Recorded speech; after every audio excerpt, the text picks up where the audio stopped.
This is the Sentinel HD55P dehumidifier sent to me from Alorair, and they've asked me to review this for you. And in this review, what we're going to do is talk about all the features that are available on the dehumidifier itself, and then I'm going to show you how to set it up.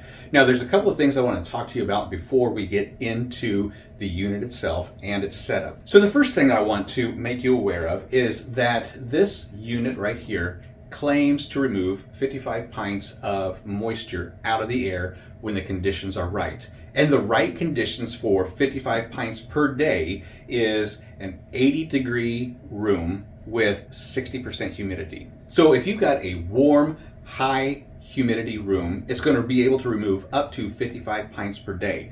Now, this could also, in the right conditions, remove up to 120 pints per day. And those right conditions would be 90 degrees with 90% humidity. This will remove up to 120 pints per day. And in those conditions, it can remove 55 to 120 pints per day. Now, we're just here in our studio, going to be installing this in the basement next door, and I don't expect this to remove anywhere near 55 pints per day.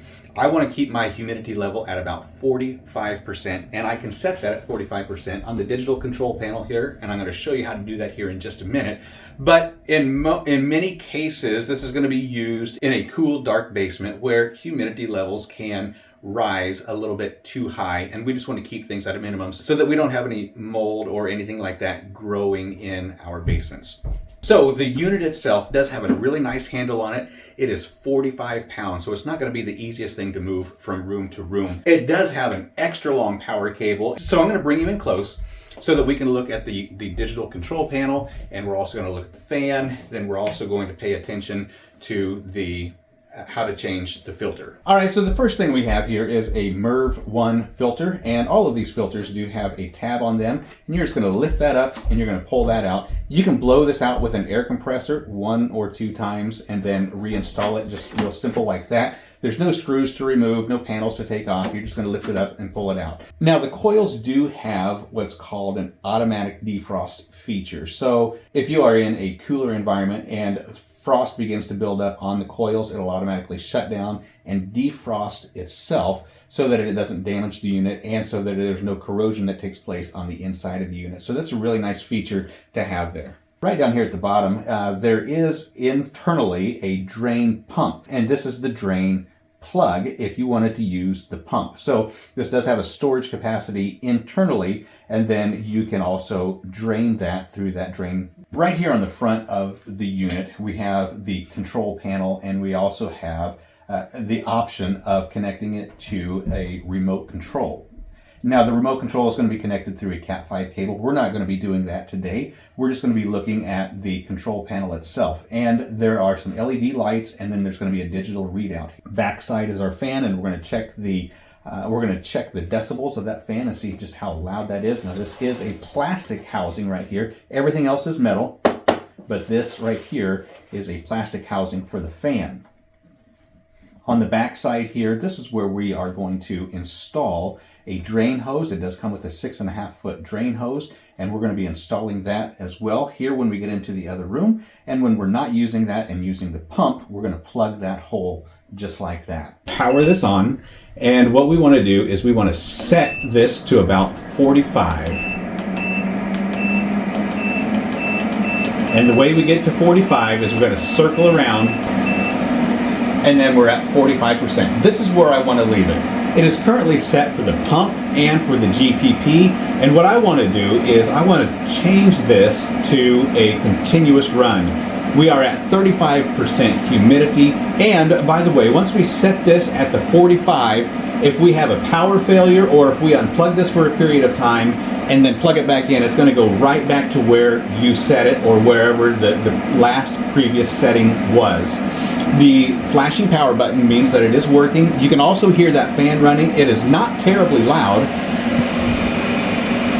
There's good output, and so we're going to continue to use it as it is. So we've got our power button, then we've got our set button. We want to change the drain here from the pump. Now that is going to be a forced pump to pump water that may be sitting in the bottom of this tray.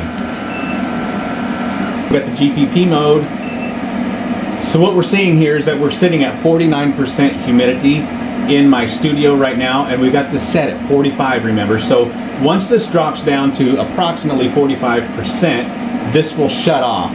And there is a 3 to 5% differential, so it may work all the way down to 40%, and it may not kick on until it's at 50%. So we're going to let this run here for a little bit. I'll show you how it powers off on its own. So while this runs, I'm going to go through a few of the things with you. So the power button, the on-off button, when the dehumidifier is turned off, there's going to be a 120-second delay on the fan. So don't unplug the unit until the fan has shut off. So when you power this off, the fan's going to continue to run, and then you want to wait about 2 minutes before you unplug it. So just allow that to cool itself. The set button is used for the humidity. The humidity is going to be between 25 and 80%. It may also say a CO. We saw that when we was cycling through there. That CO means continuous operation mode, to run the dehumidifier continuously. So that just shut off at a 3% range. A 3% range. Remember, I've got it set at 45. It shut it off at 48, which is fine with me. Now, it's probably going to wait till it gets back up to about 50% before it kicks back on. The drain button, if I hold it down for 3 seconds, is going to switch the drain system from pump to gravity feed drain. And what I want to have is the gravity feed drain. So I'm going to long press this,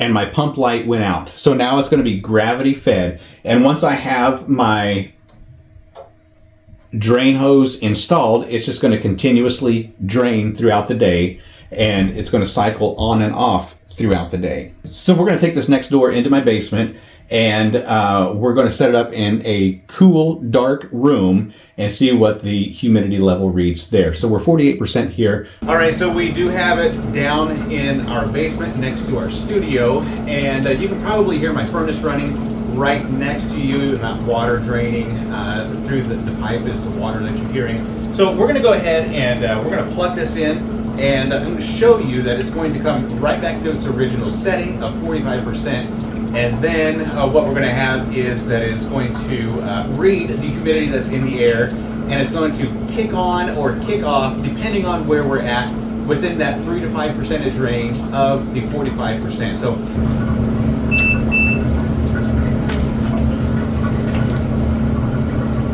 you can barely hear that fan on there. It is a really quiet dehumidifier, which is going to work great if you have this like in a family room downstairs, or if you have it in a man cave. It's not going to distract you from the TV or listening to music. It's just going to be a nice little hum in the background, which is very, very nice. A very low decibel fan. Now this is going to draw the humidity all the way down to 25% if that's where we would want to set it. But if you remember, I have it set at 45%. So once it hits that 45 or below, within 3 to 5%, then it will automatically turn off, and then it'll cycle back on when it detects the moisture level has increased. And you can see I have my drain hose going down there to the drain. So I've done several reviews for Alorair, and they put out quality dehumidifiers.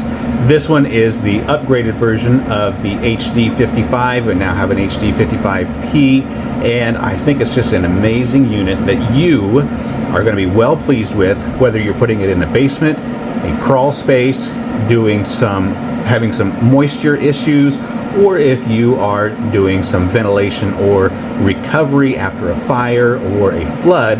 This is going to be the ideal unit that you want to use.